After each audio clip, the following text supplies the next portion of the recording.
Hey guys, today we're going to sail straight into the crusty collars and suspiciously clean breeches of the 18th century's least expected laundry enthusiasts, pirates. Picture it, you're standing barefoot on sun-baked planks, your shirt clinging with salt and sweat, while the wind howls like an unpaid deckhand and someone behind you just sneezed for the 5th time into the communal rum barrel. You probably won't survive this. But hey, you might at least die with a fresh tunic. So before you get comfortable, take a moment to like the video and subscribe, but only if you really like what I do here. And let me know where you're watching from and what time it is, just to prove pirates still have a global fanbase. Now, relax, maybe put on some soft music, and let's get started on today's journey together. You don't wake up expecting laundry to be the highlight of your pirating career. You expected parrots, treasure maps, and maybe a jewel or two, certainly not hand-washing linen in seawater. But just a few hours into your first day aboard the Crimson Fiddle, you realize your nose is your greatest enemy. Salt hangs in the air. Yes, but beneath it lurks the damp funk of bodies marinated in wool, leather, and the shattered dreams of hygiene. The first thing you notice is your own shirt. It started the day off stiff and scratchy. Now it's a sponge of sweat and brine, clinging like a needy ex. Even the wind can't save you, it just whips the smell around. A shared misery you can't unsniff. Everyone stinks. And weirdly, that's part of the point. But here's the twist. Pirates didn't just accept the stink. Many of them fought it hard. You see, in the early 1700s, pirates weren't the unwashed heathens you see in bad movies. They weren't exactly spa-goers either. But they understood the power of not smelling like boiled boots. Clean clothes were, quite literally, a breath of fresh air in the cramped, filthy conditions of shipboard life. A clean shirt could mean the difference between a friendly trade and a cannonball to the face. It could even prevent an outbreak of, let's call it, dermatological rebellion. What's more surprising is how organized pirates could be about their cleanliness. There were often unwritten codes of conduct, rules that included things like sharing spoils, democratic votes, and yes, communal laundry duties. That meant every week or so, someone, maybe you, got the exciting job of rinsing your crewmates' breeches in a bucket of seawater. Usually while being judged by a one-eyed man with a cutlass and strong opinions on fabric softeners. And before you assume pirates just dunked clothes and let them dry on their backs. Think again. Pirate ships didn't have much privacy, but they did have surprisingly structured routines. Mornings were for chores, sweeping, mending sails, and yes, doing laundry. You'd drag your shirt out of your sea chest, beat it against a barrel, scrub with whatever soap-like substance you had, more on that later. And then let the ocean breeze do the drying. It's like a very dangerous episode of Downton Abbey. What's often overlooked is how different the pirate's daily grime was from that of a naval officer. Naval crews, especially in the British Royal Navy, were given uniforms but had little say in hygiene. Soap was rationed, water was limited, and personal dignity was often sacrificed for survival. Pirates, by contrast, ran their ships like oddly democratic communes. They shared loot and shared responsibilities. And part of that meant they could vote to allocate fresh water or time in calmer seas for washing clothes. They didn't do it out of vanity. They did it because being dirty was dangerous. One historical fact often buried in the sands of cliché is that pirate crews were far more diverse than pop culture suggests. Sailors came from Africa, the Caribbean, the Indian subcontinent, and indigenous communities from the Americas. With them, they brought traditions of self-care and cleanliness that clashed, or sometimes blended, with European habits. Some sailors used ground plant roots, ash, or even fermented lime juice to freshen up. In one 1712 logbook, a pirate named Calico Tom was noted for refusing to share his homemade citrus soap. Was he selfish, or simply trying to corner the ship's boutique industry? And let's not forget the pirate's wardrobe itself. Sure, when plundering a vessel, jewelry and weapons were great, but so were clean linens. A finely embroidered shirt wasn't just flashy, it was practical. Linen was breathable, easier to clean than wool, and a statement that said, "I may steal for a living, but I still know how to separate lights from darks." Of course, not everyone on board shared your newfound appreciation for breezy underthings. The older hands scoffed, "Soaps for captains and courtesans." One muttered, "But even he sneaks a rinse when no one's watching." The ocean is a fickle place. And there's nothing like a clean pair of trousers to lift your spirits before a raid. Among historians, there's some disagreement about just how widespread this pirate cleanliness obsession really was. Some claim it's exaggerated, a romantic rebranding of a life that was, for the most part, moldy and flea-ridden. Others argue that pirates were ahead of their time in personal care, especially compared to their landlocked peers, many of whom thought bathing once per season was ambitious. The truth likely lies somewhere in between. Pirates didn't always smell like roses. But many certainly tried not to smell like death. As the sun dips lower on your first week at sea, you hang your damp shirt on the rigging. It flaps beside a dozen others, like a strange little flag of hope. A few gulls screech above, drawn in by the smell of salted fish and maybe, just maybe, lavender soap. You wake the next morning to a sound you didn't expect, water sloshing rhythmically in wooden buckets and someone cheerfully humming a sea shanty about a mermaid and her unusually well-laundered socks. It's laundry day again, but this time, there's a different kind of energy on deck. You're not just cleaning your shirt to stave off mildew-induced madness. You're participating in something weirder and deeper, pirate pride. Out here, clean clothes mean more than just hygiene. They mean status, confidence, and in some oddly specific cases, psychological warfare. Pirates, it turns out, knew that appearance was power. When they boarded a ship, they wanted to terrify, yes, but they also wanted to impress. Imagine a pirate with pearly earrings, shiny boots, and, most importantly, a freshly pressed coat. You're not just afraid, you're confused. How does someone smell like citrus and gunpowder? A well-dressed pirate, paradoxically, was a threat and a brand ambassador. Think of Blackbeard, who wove lit fuses into his beard for drama, but also wore velvet and lace. His crew followed suit, not literal suits. But you get it, and though they likely reeked under the layers, the outer presentation was curated. Clothing captured from merchant vessels was washed, tailored, and flaunted like trophies. That's why pirates didn't just want gold. They wanted someone's clean socks and satin undershirt too.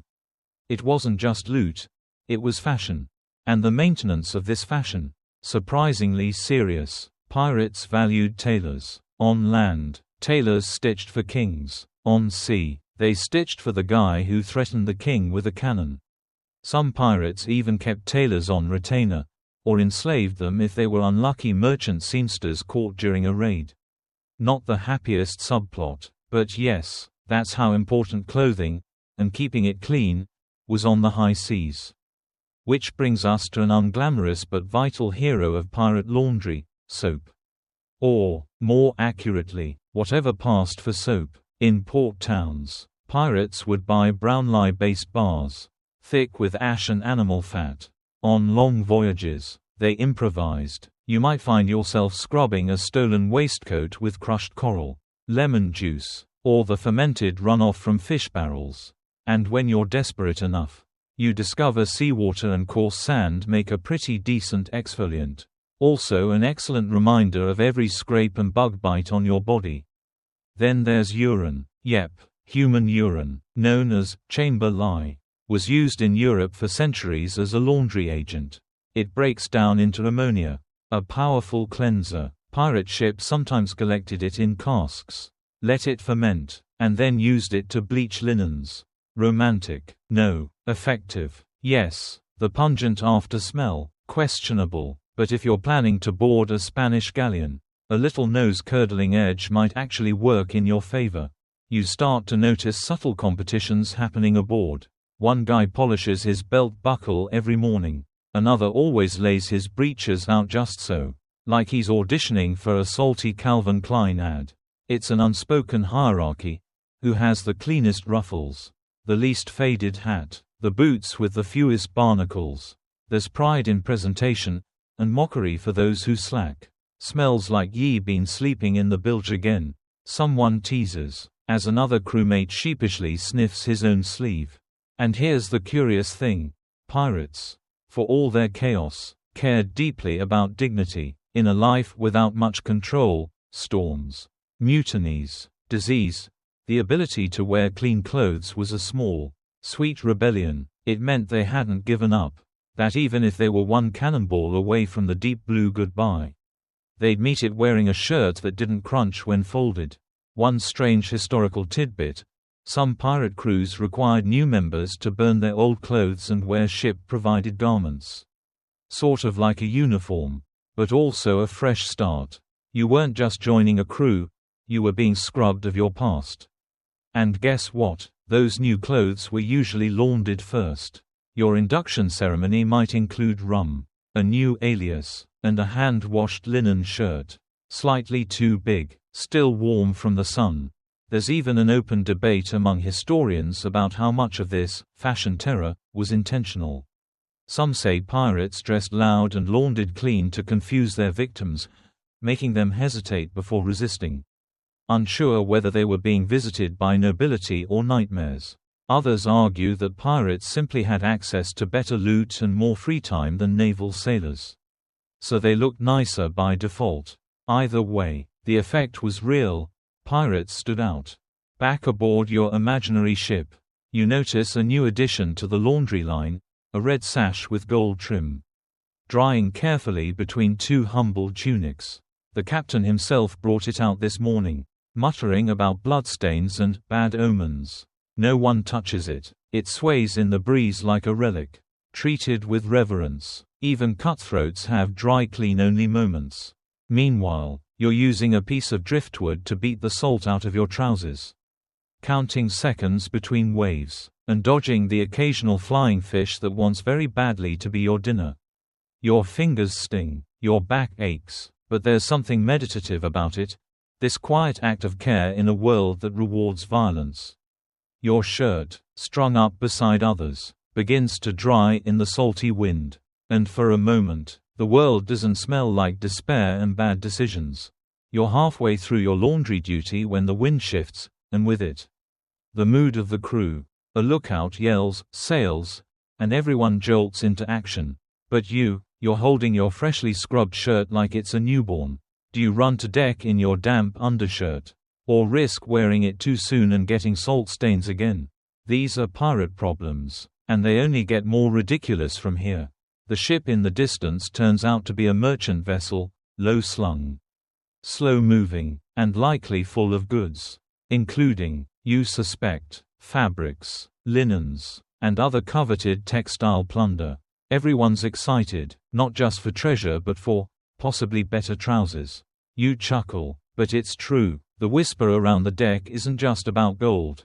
It's, maybe they've got cotton, I hope they've got dye, and, someone pray for socks. And here's the secret that doesn't get told in swashbuckling stories.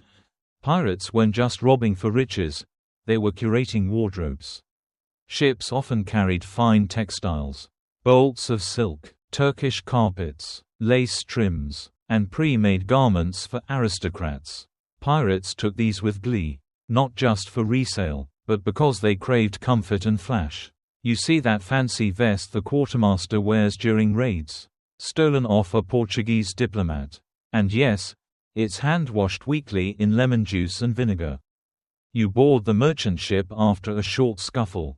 Smoke clears, no one's dead, miraculously, and as the cargo hold is opened, the crew cheers not for coins, but for crates of linen shirts, carefully folded and tied in blue ribbon. One guy literally cries. Someone else finds a bar of Castile soap and cradles it like a newborn. You snag a pair of embroidered cuffs and already imagine how they'll look hanging from your line tomorrow. Here's a solid historical fact to slip into this scene. The 18th century transatlantic trade wasn't just about spices and gold, it was also about textiles. Ships moving between Europe, Africa, and the Americas carried literal tons of cloth. India's cotton, Britain's wool, French lace, all moved through the same channels that pirates prowled. Which means, while you imagine pirate loot as doubloons and pearls, they often care just as much about getting their hands on breathable underpants. Textile theft wasn't just vanity, either. Selling stolen cloth was a reliable way to fund pirate operations. Some ports, especially the unofficial, pirate markets, in places like Madagascar and Nassau, happily took fabrics in exchange for food, repairs, or rum. You could sell 5 yards of silk and buy enough dried fish to last a week. A lacy corset, worth a barrel of gunpowder if you knew the right buyer. So yes, clean laundry wasn't just for wearing. It was currency. One quirky tidbit that makes you squint. There are reports, albeit debated, of pirates using stolen linens as sails when theirs were damaged. Imagine it, a ship catching wind in a patchwork of someone's curtains, bed sheets, and maybe a bishop's robe. Is it true? Hard to say. Some scholars think it's lore layered with poetic exaggeration. Others argue it's totally plausible. Why waste fabric when the next haberdasher is 800 miles away? Back on your ship, the newly acquired garments are sorted. Some go to the quartermaster, some to the captain's trunk, and the rest, distributed through a weirdly democratic vote. That's another pirate quirk. Many crews voted on loot distribution, clothes included. You cast your lot for a pair of velvet breeches and lose. A scrawny deckhand wins them and immediately starts practicing his menacing nobleman pose. The sun dips low as the day winds down, and you finally have time to launder your new prize, a navy blue vest with gold thread. It smells like cedar and a little like perfume, probably from the ship's original owner, who now sits tied in the galley drinking watered-down wine and trying not to cry. You don't think about it too hard. This is pirate life. You're in it now. You dunk the vest in water, beat it gently with a sponge, and hang it beside your old shirt. The contrast is satisfying. But then, of course, the rain comes. You scramble with the others to save what you can from the clothesline, slipping on the wet deck, cursing Neptune. Too late, your linen shirt falls into the sea. Gone. There's laughter around you. Someone yells, "The sea wanted it more," and throws their own rag overboard for solidarity. It's absurd. It's childish. It's very, very pirate. There's an unspoken understanding now. Clean laundry isn't just about cleanliness, it's about morale. After battles, after storms, after long stretches of heat and stench and boredom, washing your clothes is like reclaiming a little control over the madness. And sometimes, that's all you need to stay sane: dry breeches, a saltless shirt, and the dream of velvet next time the dice roll in your favor. You wake up to the scent of damp canvas and salt. Your elbow stuck to the deck where you dozed off. Someone is humming near the clothesline. Yes, humming. The crew's in good spirits today. Why? Because yesterday's laundry haul turned your ship into a mobile boutique. Ripped tunics have been replaced by tunics with embroidery. Someone strutting around in breeches with mother-of-pearl buttons. You, proud owner of a newly mended vest, feel like a member of the aristocracy if the aristocracy also regularly had lice. And yet, with every wave that slaps the hull, a creeping thought returns. Why do you care so much about laundry? You tug your vest straighter and descend into the belly of the ship. Below deck, a surprising sight, a designated drying corner. Strings of clothes flutter near a small oil lamp. Not because pirates were neat freaks. No, but because mildew was a death sentence. You breathe it in and it hits you. This isn't about vanity, it's about survival. Mainstream historians agree that disease was the biggest killer on the high seas. Dysentery, scurvy, and various fevers tore through crews faster than musket balls ever could. Dirty, damp clothing wasn't just uncomfortable, it was dangerous. Clothes soaked in sea brine, sweat, and blood became breeding grounds for bacteria, mold, and parasites. You've heard stories. Men who wore the same breeches too long and developed boils that turned septic. A neck scarf reused during storms becomes a choking trap of fungus. In this life, clean means alive. So the obsession with laundry. It's practical. It's preventative medicine. It's pirate hygiene. You pass a sailor scrubbing his socks with sand and ash, a classic trick to scour away grime when soap runs out. He's humming the same tune as earlier, and you realize he's repurposed the beat of a sea shanty. The lyrics, something about killing rats and bleaching shirts in sunlight. It's catchy. You hum along. Now here's where things get a little eccentric. There's fringe evidence suggesting pirates believed clean clothes made them harder to curse. Yep, we're diving into sailor superstitions now. In a world where storms seem vengeful and compasses go weird near Bermuda, you start looking for signs. Dirty clothes were thought to attract bad luck, maybe even draw malevolent spirits. A clean shirt, protective armor against the wrath of the sea gods. There's an old Caribbean saying one sailor mutters under his breath as he folds his underclothes, "Don't meet death in dirty linens." You think it's a joke, until a man refuses to wear a blood-stained sash even during battle. Says he doesn't want to die in it. Someone else whispers he saw ghost lights around the last crewman who skipped laundry day. You're not superstitious, right? But maybe you wash your scarf a little more carefully that night. There's also a fierce pride to it, especially among experienced pirates. See, when you board a ship, how you look tells a story. A man in soiled rags might be mistaken for a desperate conscript or a scurvy-riddled wreck. But a pirate in a bright sash and gleaming boots, that's someone who's choosing this life. Someone in control. There's even a phrase for it whispered admiringly across the deck, "Looks like a captain. Fights like a dog." Here's a lovely scholarly debate to swirl into your thoughts. Were pirates actually better dressed than naval officers? Some researchers argue yes. Privateers had uniform codes and strict washing rotations. But pirates, they were flamboyant rebels with access to stolen luxury, and free time to wash it. Others claim it's romantic exaggeration, shaped by novels and pop culture. The truth probably lies somewhere in between. You had your ragged rogues. Sure, but you also had men in silk waistcoats flexing like runway models before a cannon fight. Up on deck, the captain appears in a red coat with gold trim so shiny it hurts your eyes. You recognize it from a raid last month. He's clearly taken the time to tailor it. He does a slow turn, letting the wind catch the tails. The crew whistles and claps. Smells like lemons. Someone jokes.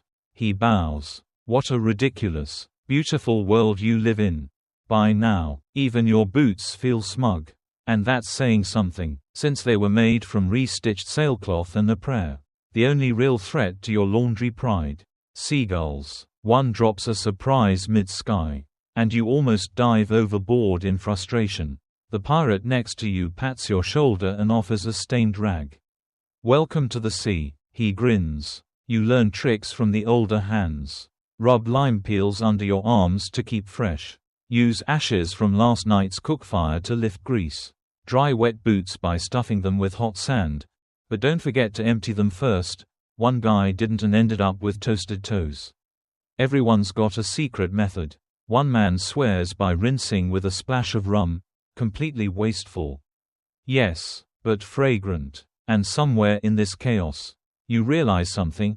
Laundry is the one civilizing thing you've got left. You've seen men turn savage, fighting over hardtack and grog.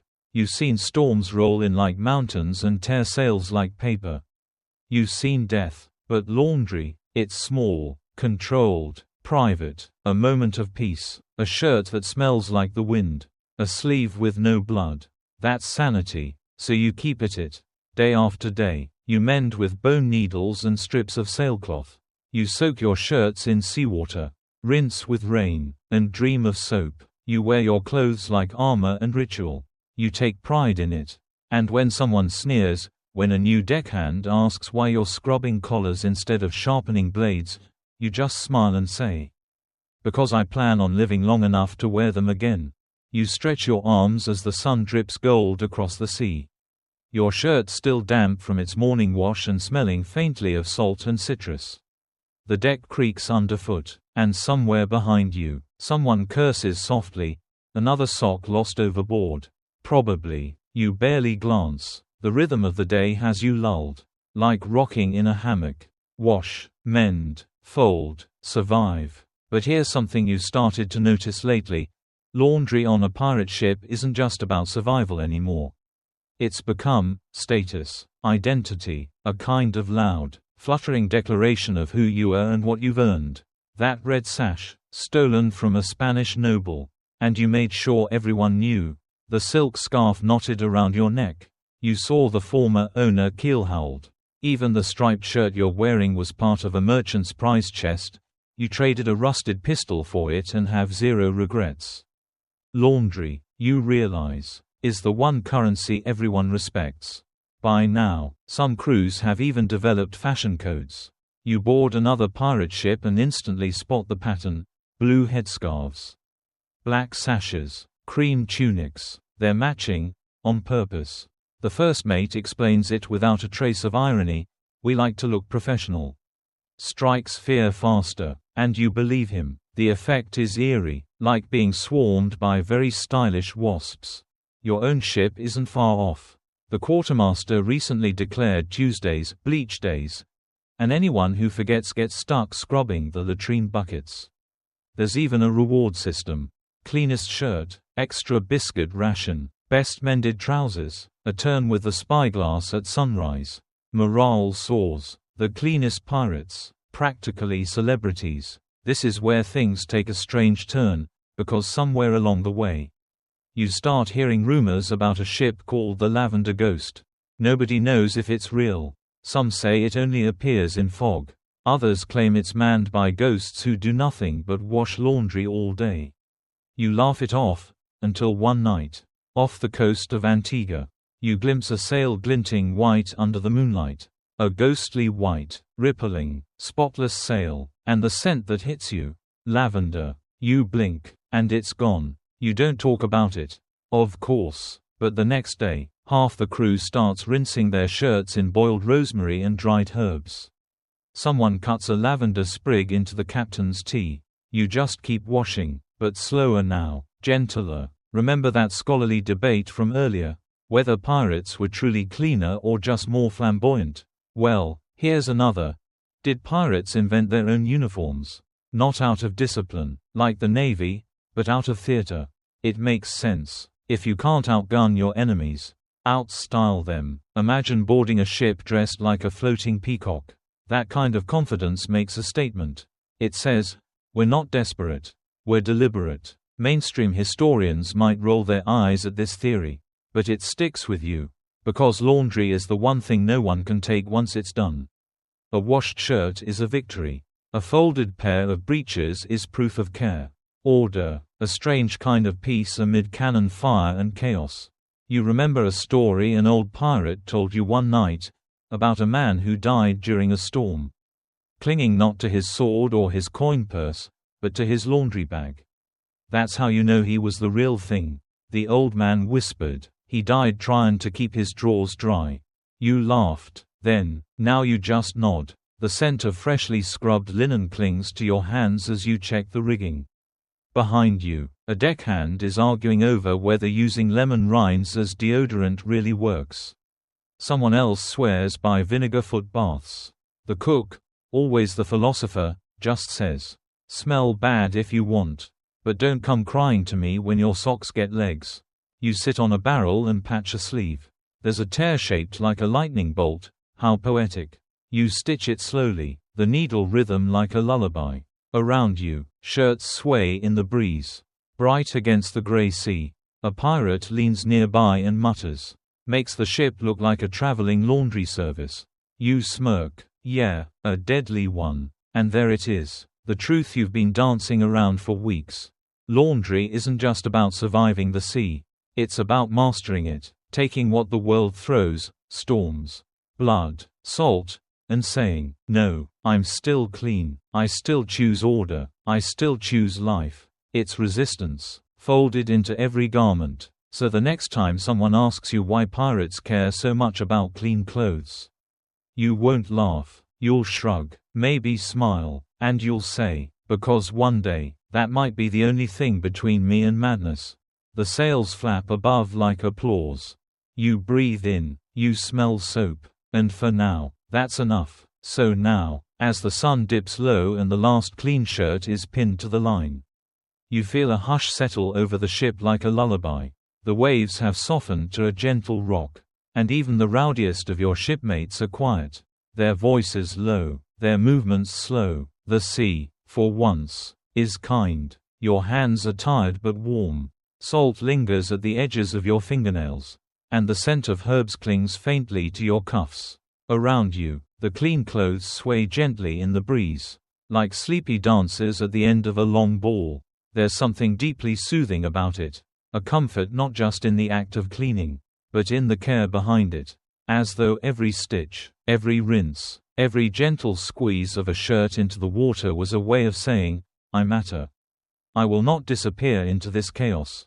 You settle down near the bow, watching the horizon fade into blue shadow. Somewhere, someone is humming again, probably that same laundry song.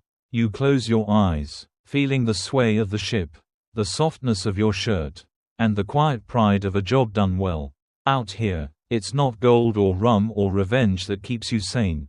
It's lavender, it's lime, it's laundry. End of script. Sweet dreams.